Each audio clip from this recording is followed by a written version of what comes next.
Welcome everyone. Thank you for joining me, Melissa Moonbeam. This is a tarot reading for Virgo. If you're interested in ordering a reading like this, my information is in the description. I've already pre-shuffled the cards, and I'm just going to keep shuffling a little bit more before I begin. Thank you, Spirit, for these messages. What does Virgo need to know?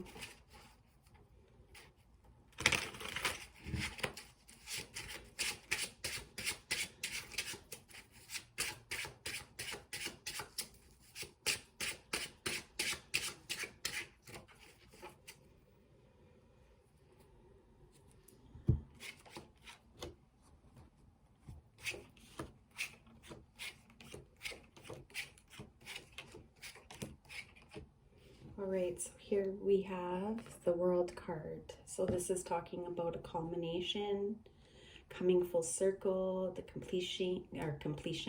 completion of a cycle. So here we have the Judgment card. So this is the second to last card in the major arcana. So the major arcana represent our major life themes in tarot, and there are 22 major arcana. So the Judgment card is the second to last. So this is card number 21, and the World card is 22. So the Judgment represents looking over the course of all of your life experiences or over the course of this relationship with this particular person, and evaluating it and asking yourself, what did I learn and what didn't I learn? What can I do differently the next time around? All right. Okay, what else? So what can Virgo learn? What did Virgo learn, or what could they learn differently for next time? Okay, so here we have the Devil card. So this is talking about addiction. This could be obsession, being controlling, addiction to whether it's sex, work, social media, gambling, a relationship, overthinking. Okay. So this is about knowing your worth, knowing your value, being the Empress. So what this is about is shifting your energy and becoming more secure within, embodying the balanced feminine energy. So a balanced feminine is very secure within themselves. They love themselves unconditionally. They're trusting and receptive, and they utilize their spiritual gifts and abilities. They're creative, peaceful, graceful, sensual. They're just very in tune with themselves and their lives. So this is making a decision to dedicate yourself to feeling good. You're tired of being caught up in this suffering, being chained, held captive. So there has been a resistance. Here we have the Death card. So this is the resistance to letting go, being stubborn, withholding, just really kind of have your guard up. But when you can let your guard down, it's going to show, like, the whole entire energy is going to shift, and it's going to shift quick because you have the Ace of Wands. So the Ace of Wands represents new beginnings, passion, excitement, creativity. And then here we have the Six of Wands. So once again, it's going to happen quick because you have success, victory, celebration. So it's like cultivating this energy so that you can manifest it quicker. Here the Seven of Wands talks about disillusionment or living in your imagination. So if I was to pair the Seven of Cups with the Devil card, so this would be like toxic, disillusionment, like basically obsession, you know, just like overthinking and creating these false narratives, basically. So what you need to do is you need to get clear and direct with what you want. So you can utilize the Seven of Cups in a positive way through the law of assumption. So the law of assumption is assuming that it's already done. You're already done. You're already in the relationship. You already have the commitment. You have unlimited energy. You just basically step into your power. So that would be here with the Judgment call. So it's like owning it, making that final decision to own it. So here we have the Strength card. Once again, power, energy. And then, so this is alignment, being very clear and direct, receiving information, receiving downloads. It has to do with our intellect, our mind. So we're living in our imagination. We're imagining all the possible outcomes. We're being creative. We're taking actions. Very, very important part of the manifestation process is to take action. So you're not waiting on them to return.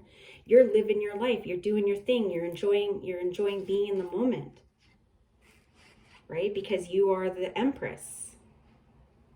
You're strong. Like you've tamed, you know, it's like taming those emotions or those impulses, those obsessions that, you know, whenever maybe you feel like when you get caught up in your head. And I know like Virgos can be neurotic, and sometimes like that's what happens is they kind of just like start going over things and over processing, you know, breaking it down and reevaluating and then going back again, doing it again.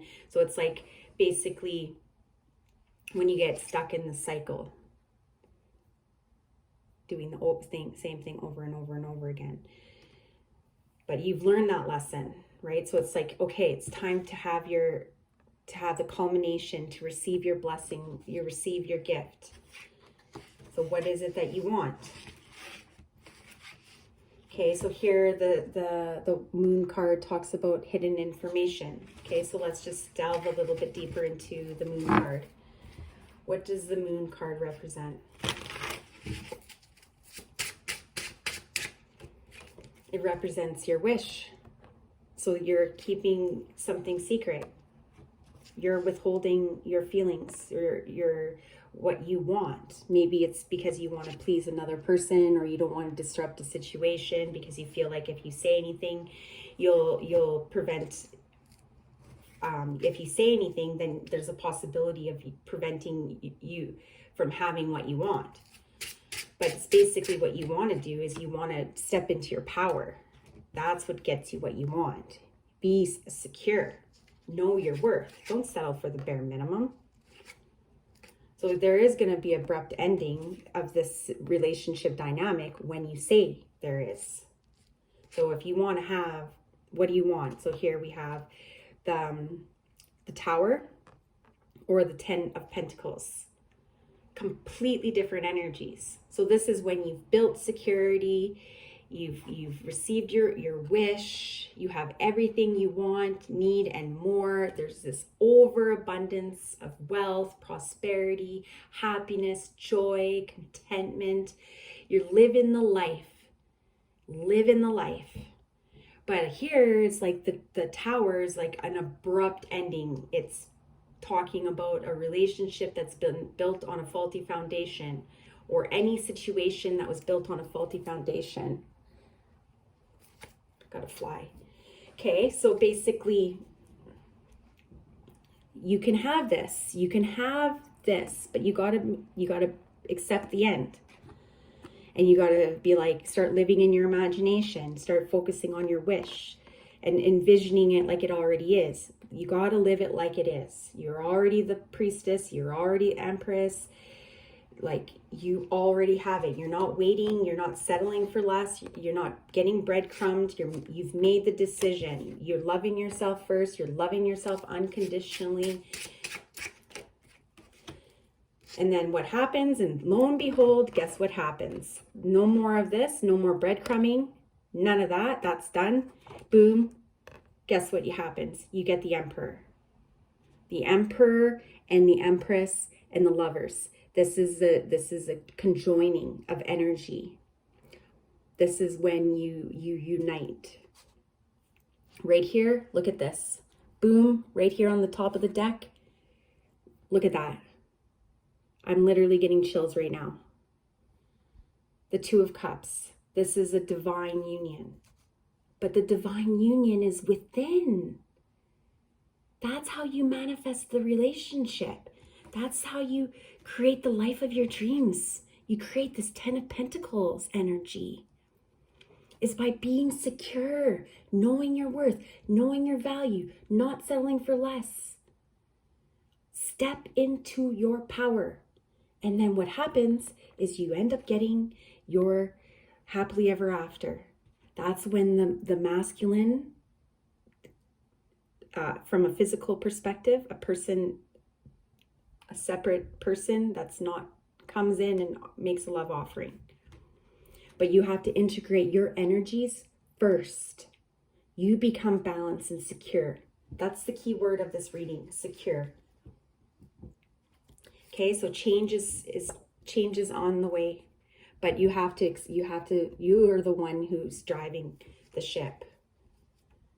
Right? So it's like, okay, so if there's somebody in your life that keeps coming and going and is non-committal, and because this is actually represents unbalance, it represents somebody who's sort of fiery and hot-headed and non-committal and immature, you know, just kind of like in it for one thing. But then on the opposite side, this talks about rushing into a relationship.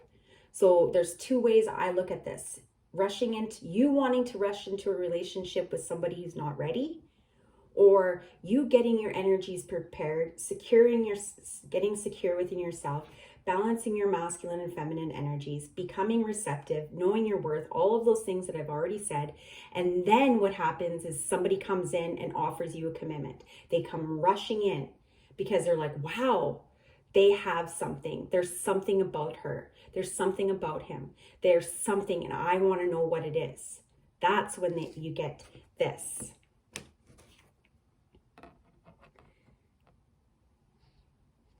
All right, so that is your reading, Virgo. I hope you found it helpful. If it resonated with you, please let me know in the comments. That'd be awesome. And like I said, I offer this style of reading and also Zoom sessions. So if you're interested, the information will be in the description. I love all of you. Thank you for listening, and we will talk to you soon. Bye, Virgo.